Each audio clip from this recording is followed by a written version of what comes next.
we are. The story starts taking some serious twists and turns, and the first of it is, so we go through 2001, Michael Turney reports her missing and starts trying to help find her, putting posters out, taking trips to California, starting to do his own investigation. Also worth noting, Michael Turney is actually certified as a private investigator. Sarah was kind enough to send me that certificate as well.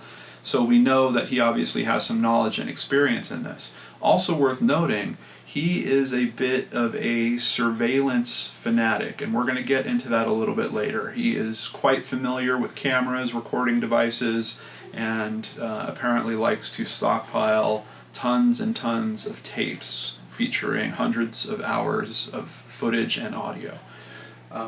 But in 2006, this is once again from ABC News, a confession from a self-proclaimed serial killer in Florida gave detectives their first lead. The man, Thomas Heimer, successfully identified Alissa from a photo lineup. But as the detectives pored over Heimer's letters and spoke with investigators in Florida, certain elements of his story didn't add up. He says she's a heroin addict. Nobody said that she was ever a heroin addict, Somershoe told ABC News. That's not something you can hide from your friends or family. So that didn't match up with what Heimer was saying. He also said that she had some unusual sexual traits, and again, talking to her boyfriend, this did not match with Alissa. Heimer later failed a polygraph examination, and investigators now believe he had seen Alissa's photo in a newspaper prior to his confession. So essentially in 2006, this case kind of gets shaken up again by this guy's false confession. And in a weird way, that seems to trigger the Phoenix PD to reinvestigate this thing right from the start and take a look at all the evidence again. And I believe as a course of all that, other things start falling apart for Mike Turney. When Phoenix detectives served a search warrant at Michael Turney's home in December in connection to the 2001 disappearance of his 17-year-old stepdaughter, they found hordes of video surveillance tapes dating back to the 1980s. And this is from ScentEvidence.com. The old VHS tapes included footage of Alissa Turney at home, but most were of ordinary family moments with no impact on the case. Detectives also uncovered audio recordings that led nowhere. Investigators dug through the backyard to no avail, and a police cadaver dog never spotted evidence of a body. So at this point, the detectives seemingly take a turn and start looking at Michael Turney as the prime suspect, and worth noting, they didn't just drop this warrant. Supposedly they had spoken to Michael, they were asking to search his home, and he was not giving them access. From his perspective, he was upset because back in 2001 he couldn't get enough police attention to really help him solve this case, and now here we are 6, 7, 8 years later, and all of a sudden they're interested, and now he's kind of miffed at that whole experience. As a matter of fact, as I understand it, he has never allowed himself to be interviewed by the detectives. Now, he states he has always made himself available for interviews, but they have just never called him in. The police clearly state we have asked him time and time again, and he denies it. So we definitely have a bit of a flip-flopping story there, which honestly, when it comes to a lot of what Mike Turney says in these interviews, you find a lot of flip-flopping elements to the story. Also worth noting about the surveillance. Sarah spoke to me quite a bit about the surveillance that was going on in the house, and we kind of found this trend that the surveillance was really used for Alissa. And Mike Turney, he suggests that Alissa had some type of attention deficit disorder, that she really needed a lot of extra help and care. As a matter of fact, he even sued the school district to try to get her better services, and as a result of that, the school district said, okay, and we're putting her in this special learning program, and now she's going to have to take the short bus to school. It really seems like a lot of tit for tat going on between Mike Turney and several administrative bodies, not just the school system, but also the former electrical union workers guild that he was a part of. He supposedly left law enforcement because he thought that it was too corrupted and he didn't fit in there very well. And once again, another part of his flip-flop, supposedly he was in the Army. Sarah says early in her life that he kept saying, "Thank God they didn't send me to Nam, thank God they didn't send me to Nam." Now at this point in his life he swears he was in Vietnam. John Quinones had looked into that and said, we tried to dig into this, we can't find any record of you being in Vietnam. And then Mike Turney points back to a possible conspiracy. Well, those records are wiped. Have you ever heard of this? Have you ever heard of that? So it's very, very strange. But Sarah is very clear that the surveillance that was used, first of all, the original excuse for it was someone tried to break into the home at some point. So Michael decides we're going to get cameras. Well, he doesn't just put them outside the home, like at the front door, which would make common sense. He puts some inside the home, literally hiding them in air vents. And like there's one that's a shot of literally his living room. At some point, he decides to show Sarah footage of Alissa making out with a boyfriend on the couch. At another point, Alissa is having friends over and locked herself in a room, and Sarah wanted to be a part of it and couldn't. And Mike Turney gave Sarah a listening device that she could slip under the door so she could hear what was going on in there. It's very, very strange, and it definitely seems like the surveillance was keyed to monitoring Alissa, which might come into play a little bit later as we go through this story. So here is part of the interview, wherever it says narration, that is John Quinones, and there is also Michael Turney noted here. They find hours and hours, countless hours of audio tapes and videotapes. Why did you record so much? Why did I record so much? Talking about the audios or the videos? The videos I recorded because I love my family. Those are home videos that I've recorded since I can remember. First time I got a chance, so my children would have videos of their growing up. But weren't these surveillance cameras in the house? Yeah, there are a few of those. Those aren't home videos. No, those aren't home videos. Those are for protection of my house. Those were bought within a week or so after an unidentified man, the Phoenix PD refused to take it, a complaint on it, tried to break into the house when my two daughters were alone, according to Alissa. She's the one that called me on the phone. So here we hear a story that he didn't even apparently get a police report filed on this attempted break-in. It now points back to the missing Alissa as being the key person to have relayed this story, and without her testimony or evidence, we have no idea if that story is true. And I just have to question, if someone did try to break into my house, is my first instinct to get a camera? Not necessarily. My first instinct would be to safeguard my house. I would think about getting possibly some type of steel screen door, or making sure that the windows had some type of protection on them, or alarm systems on them, maybe a home alarm system in general. Surveillance and video isn't necessarily, yes, there are ways to do it to try to deter certain types of crime if you put cameras in obvious places, so you try to make sure people see them.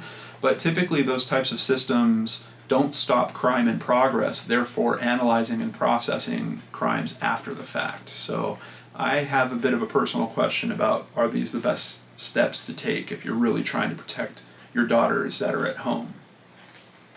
So now we hit another big turn. Missing girl stepdad gets 10 years in Union Hall bomb plot. And this is from the East Valley Tribune. Once again, the link is below.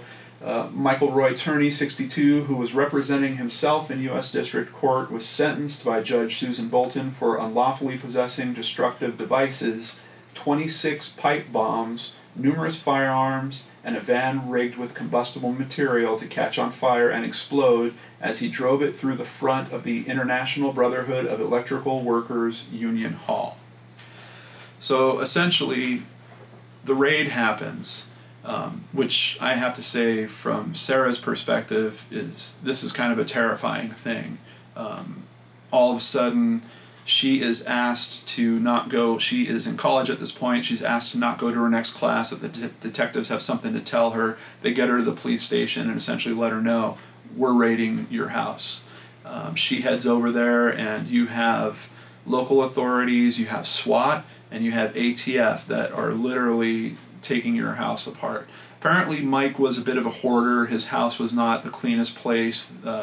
I've seen the reports, Sarah was kind enough to send me the reports from the raid about what evidence was actually taken, and it seems like he just had stacks of Rubbermaid totes everywhere, filled with all kinds of different paperwork, all kinds of different videotape, and all kinds of different cassette tapes. It also does mention a couple of firearms. Apparently he had a few firearms on his person. They also mention 2 silencers that appear to be homemade silencers that are not registered with the gun authority, and I think that there's a crime element. There must be some kind of charge for that. And then of course there's the 26 pipe bombs. Now in his testimony, or his interview with ABC News, Mike says that the bombs were planted. They were planted by the police. But then he goes into a different conversation about, well, I was planning on blowing my head off so that I could get some more attention to Alissa's case, and I was making a couple of firecrackers, nothing that would hurt anybody, just things that would make enough noise to call attention to myself as I was doing this.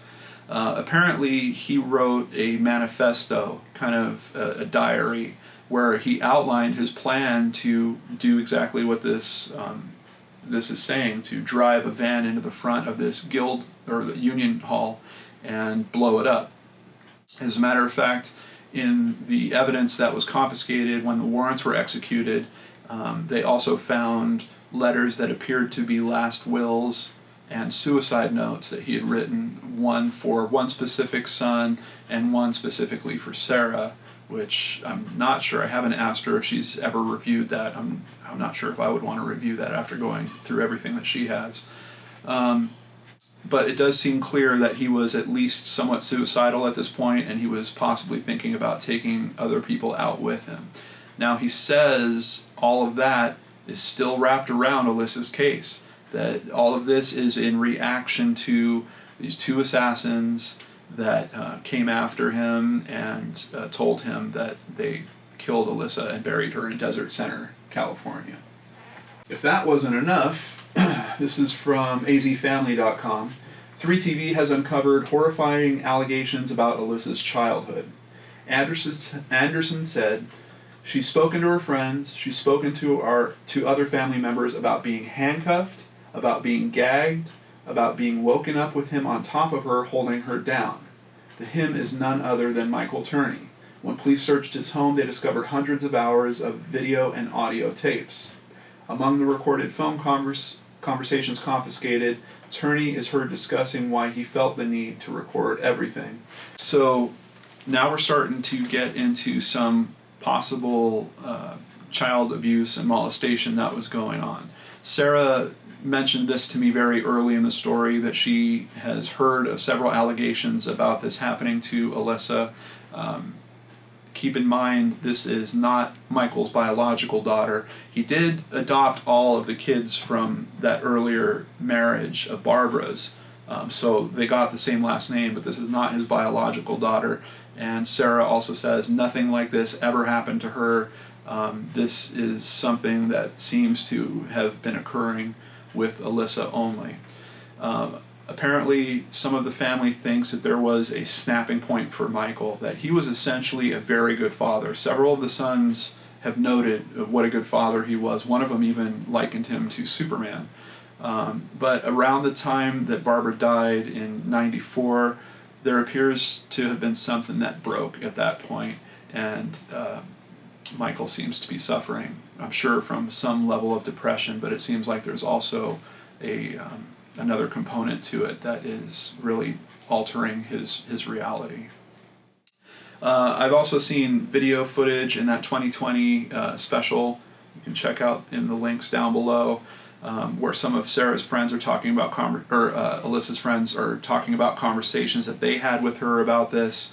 And another thing that's worth noting, I noticed on the police reports about what they found when they were executing their warrants, they did seem to find, I don't know if it was pornography, if it was commercial pornography, or if this was actually stuff that was made by Michael, but they did find pictures with a woman that was bound, and the pictures were sexually suggestive. There was also tons of DVDs, and if you look at the full transcript of the interview that he did with ABC News, they kind of mention that there was also some video found of him having supposedly extremely kinky sex with a girlfriend at the time, and Michael, of course, is very dismissive of it and says, well, that, we were two consenting adults, there's nothing there to think about.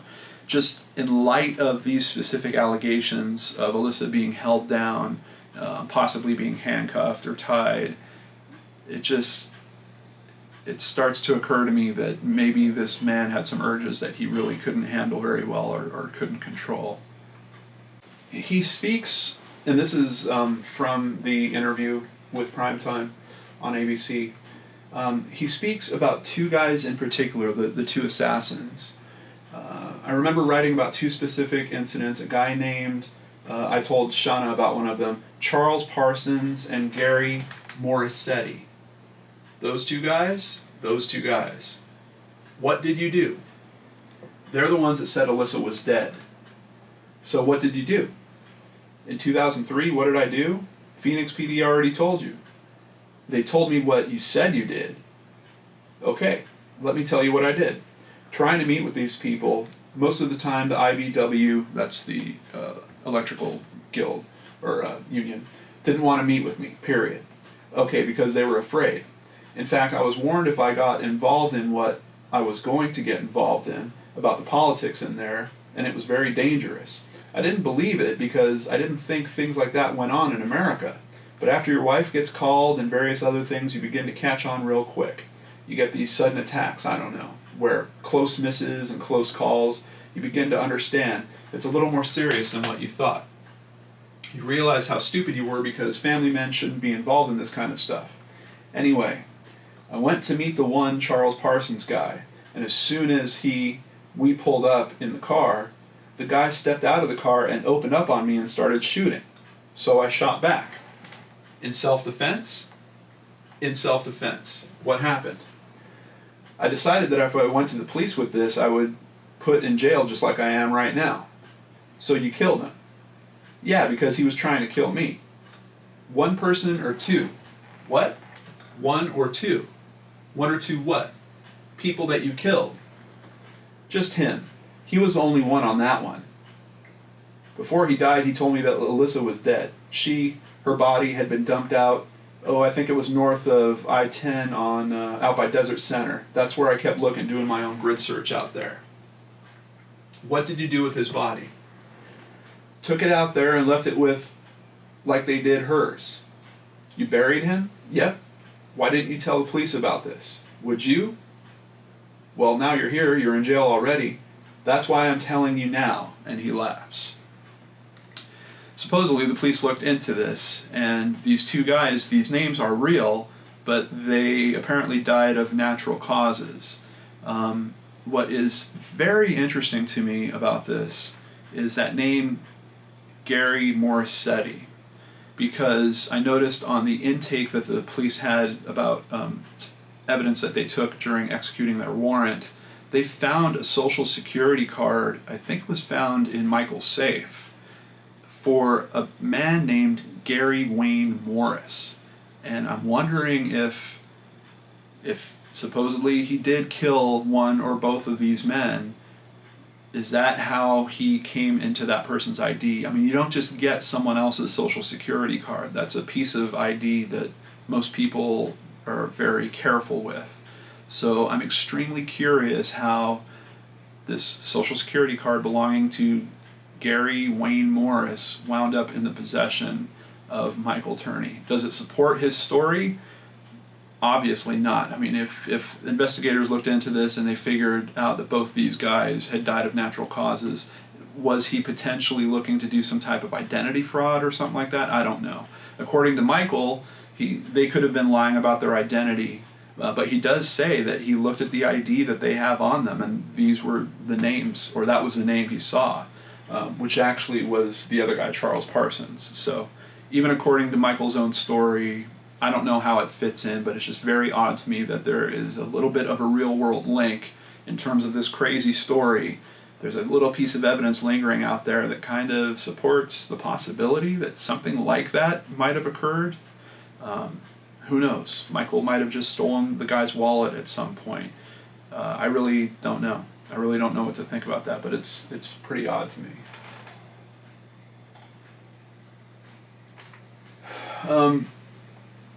Speaking more to a little bit of the potential for some type of sexual abuse to be going on here, this is a piece of the email between me and Sarah. This is her writing to me.